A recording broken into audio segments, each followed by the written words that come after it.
In 2013, Rory McIlroy was one of the tour's top 10 leaders in driving distance, but in that group, he was also one of the smallest, almost 3.5 inches shorter and 26 pounds lighter than the average. So how does the golfer Rory's size generate so much power and length off the tee?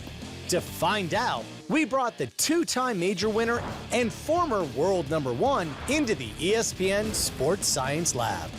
What's your secret to generating so much power?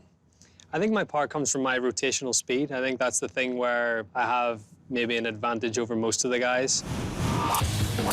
Distance is achieved through what's called the kinetic chain, drawing energy up from the ground through the legs and torso into the arms and down the club.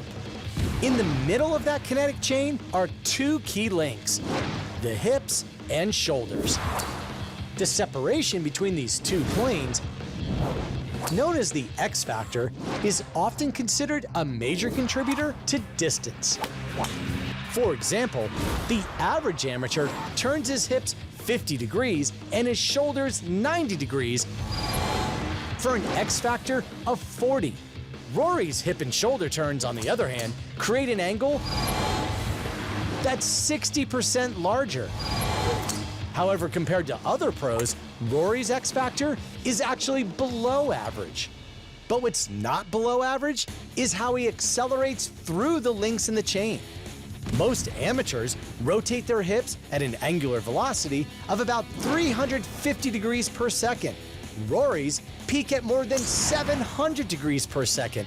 That's 30% faster than the average pro. And speed climbs through the kinetic chain. While average pros turn their shoulders at 720 degrees per second, Rory's top over 900. Typical pro arm speed, about 1,200 degrees per second. Rory's 1,400. And out at the end of the chain is one of the fastest clubhead speeds on tour, averaging more than 121 miles per hour.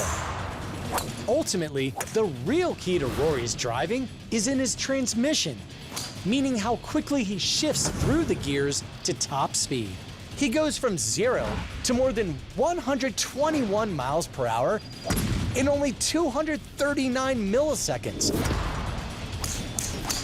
That's a faster acceleration than a top-fueled dragster.